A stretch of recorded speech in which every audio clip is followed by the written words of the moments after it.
I want to say you're a swine. You call me a swine. Why? Why? Is pig a disgusting animal? I don't. Is pig a disgusting Yeah, I would say. animal? Do you eat it?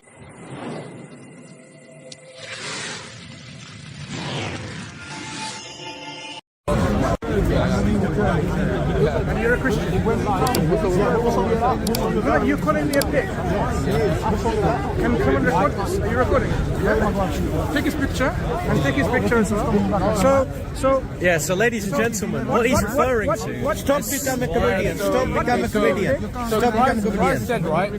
Don't give birth to swine. Yes. Right? And then Thor makes me is a the perfect definition of what a swine is. Yeah, right? That's your logic. I'm saying you're reprobate, and I want to say you're a swine. You call me a swine. Why? Is pig a disgusting animal? I don't.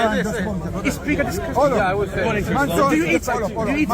Mansour. Do you eat it? Mansour. Is Muhammad the father of any man? No.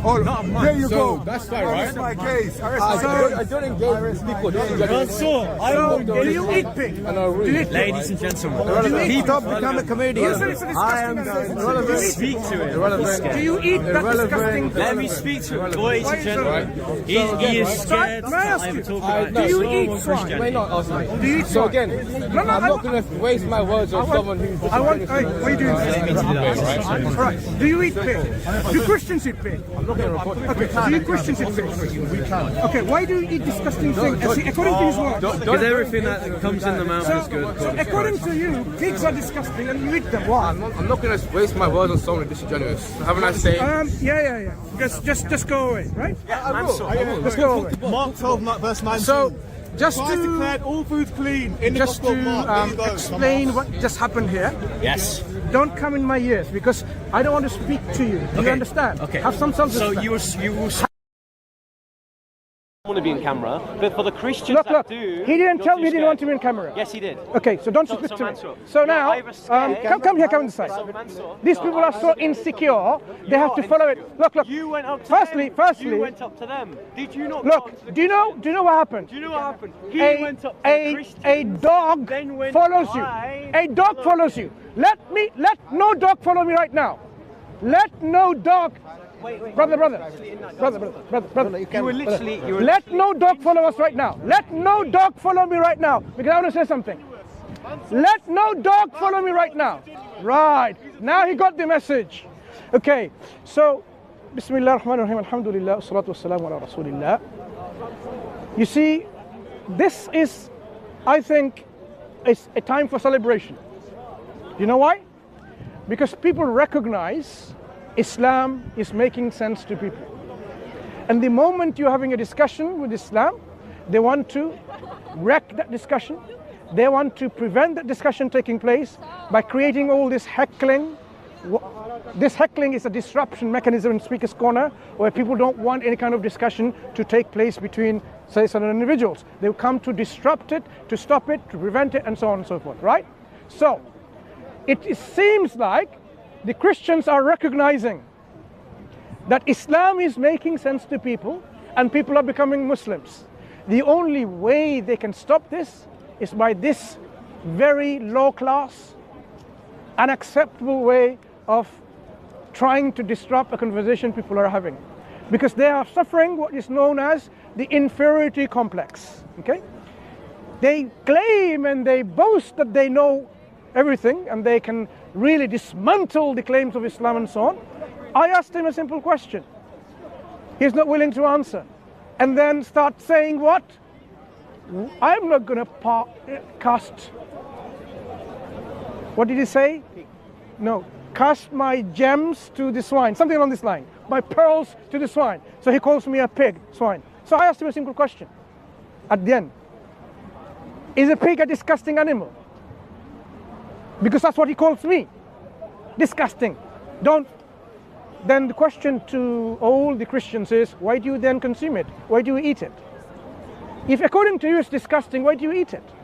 In Islam, God gives us certain dietary laws, right? What does Islam say about what food to consume, what to eat and what not to eat? So there are certain things Allah subhanahu wa ta'ala prohibited, and swine is one of them, and because it's filthy. What does Allah say about firstly? Do we eat halalan?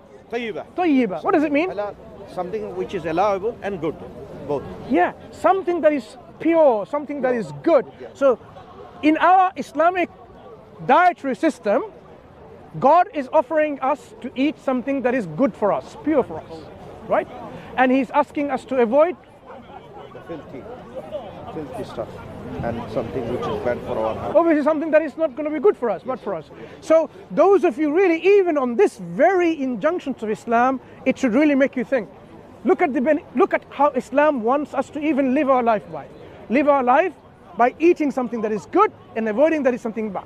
So dead meat, blood, carrion, anything that is like with claws and so on and so forth, strangled animals and so on, because none of these things are good for us, right?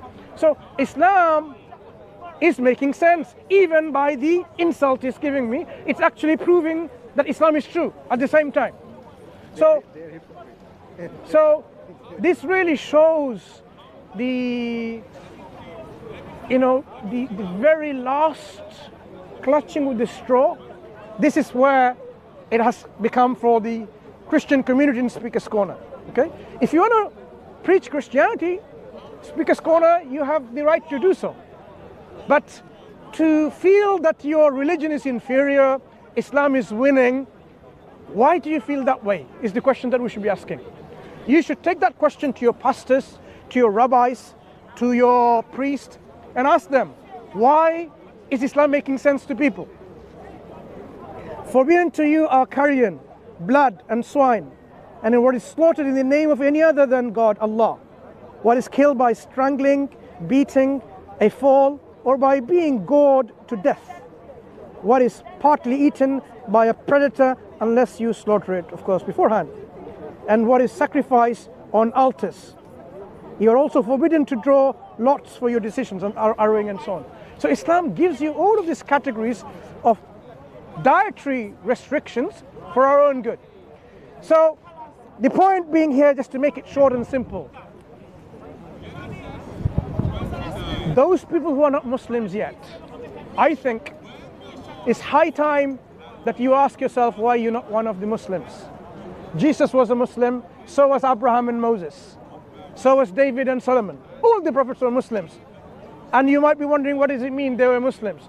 A Muslim is simple, an individual, someone who surrenders and submits their will to the will of Allah, one true God. And all of the prophets and messengers did so. So why aren't you a Muslim is a question that you need to ask yourself.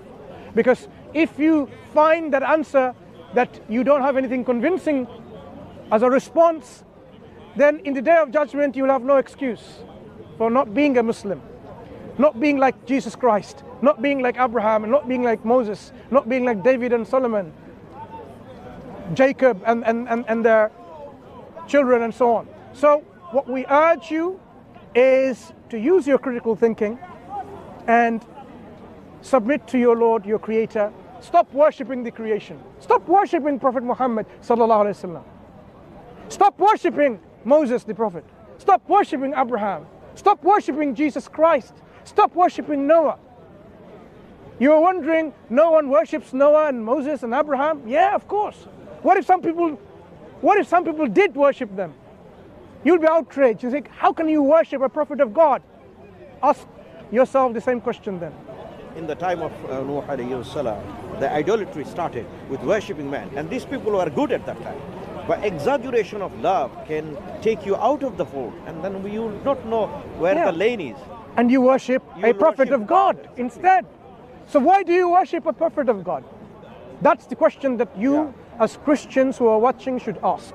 And for those Muslims who are watching, please make dua for us. Subscribe to DawahWise, the English channel, as well as Arabic, Bangla and Nusantara. Okay? We need you to take our messages forward.